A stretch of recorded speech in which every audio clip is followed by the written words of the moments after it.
From the day I first noticed a gray squirrel in my yard. I realized he's eating the seed on the ground, which the birds had knocked off from the bird feeder here, and they were eating on the ground there. And so I wanted to see more squirrels, and so I placed cracked corn on my railing here, and that worked out pretty good. It attracted some of the squirrels up here, and they began feeding off the railing, and I could see them and enjoy more of the squirrels. The problem is they kept knocking it off the deck, off the railing and onto my deck below. And then they were eating it down below, off the bottom of the deck, making quite a mess, and I was not able to see them eating. So the solution was to grab a scrap 2x6 and some 1x6 or 1x2 boards and nailed them together and made a little trough that just sat on top of the railing. That worked out pretty good until it started raining, which is all the time here in Washington State. And so I decided to add a roof to it. The roof kept the rain off the feed, and that worked out really well. In fact, other species of squirrels began to show up. Aside from the gray squirrels, there was Douglas squirrels, chipmunks appeared, and they became regulars at the feeding trough. I also discovered one night there were nocturnal squirrels feeding. They were faster than any squirrel I'd ever seen. So I went and researched what they were and learned that they were North American flying squirrels. Pretty cool. The problem now is we also have other night visitors. We have possums and raccoons. Coming in, they'll eat 2 days worth of feed in one meal. So the problem to solve is, how do I keep the raccoons and possums out while allowing the night squirrels to feed, along with the day animals, the squirrels, chipmunks, birds, allowing them to feed freely? So my solution, it involved using traditional Karakuri methods with a modern twist. The Karakuri uses gravity, strings, wires, and different mechanisms which are typically hidden from view. To drive the mechanism, in this case, was a linear actuator screw, which was driven by small motors with a light sensor, and I went ahead and used fishing wire for the lifting mechanism.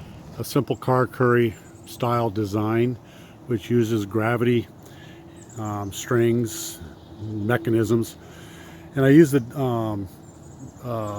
light sensor also, so that at dusk it goes down, and I'm going to simulate the dusk right now. The sensor is right here, and I'll lock that off, and what you'll see here is it's simulating nighttime or evening as the low light happens, and this tray just comes down, and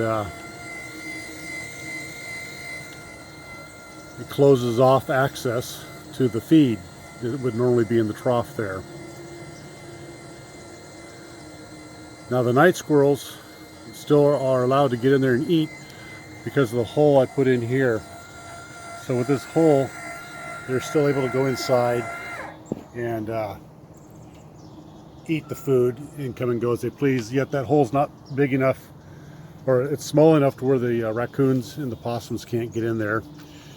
If I remove the simulate dawn, there's a little delay in the raising of it. It makes noise. If anything's sitting on top of it, they'll run off of it. But as you can see, this thing here is just free floating.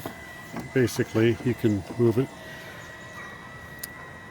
but the string is what raises it.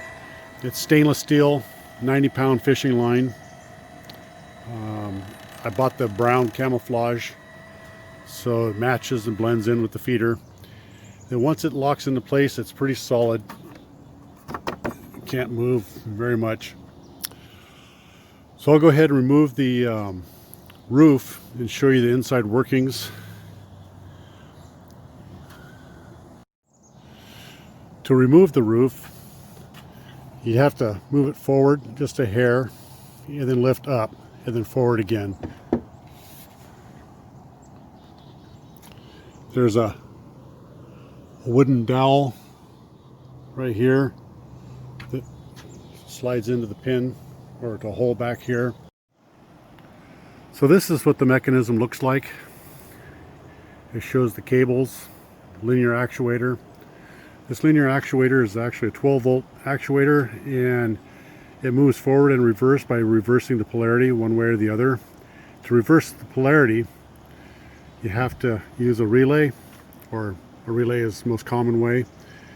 This is a relay I picked up off of Amazon. You can get 3 or 4 or 5 of them for just a couple dollars. This relay has two.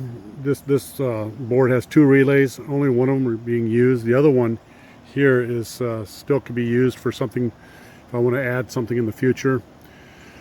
To drive the relay is my light sensor. So the light sensor is hooked up here to the front here, and light sensor, when it gets dusk or dawn, it'll trip the relays and create the relays to go one way or the other. In this sensor, you can adjust it with a little rheostat right here, adjust the sensitivity on how light or how dark you want it. The actuator and the electronics here is operated on a 12-volt battery I got off of Amazon, and this battery can last for, I'd say, a month before it needs recharging. So to recharge it, I just unplug it, take it in the house, and it takes 3 hours to charge.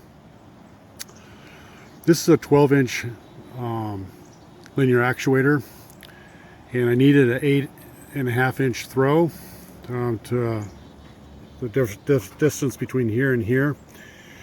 And I could have used a limit switch on this 12-inch actuator, but instead of doing that, I wanted to try a mechanical stop. I'll show you how it operates, if I can get the sensor to trip here. Gravity just holds it on. That's the only thing holding it in place. I 3D printed this model just to see the concept, if it would work or not. It's printed out of PLA, just scrap material. And when it hits the end here, the actuator will continue to go in for another 4 inches. You can hear it moving.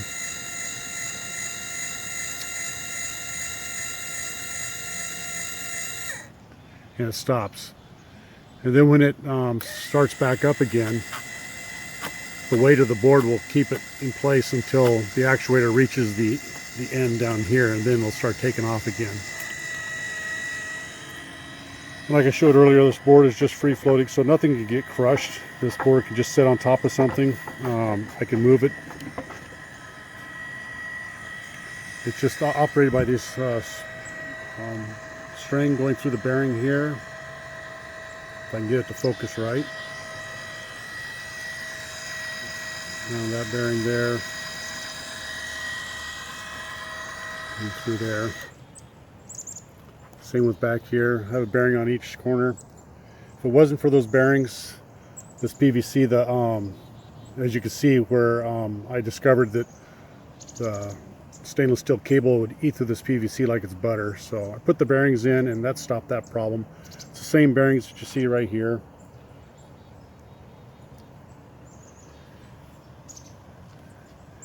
And that's about it for the inner workings of this. Pretty simple. It's been a pretty fun project to get this going, applying the different electronics to it. I'll put the lid back on. And there you go.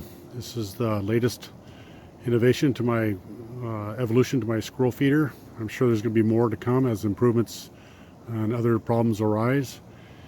And I hope you enjoyed this video. Thanks for watching.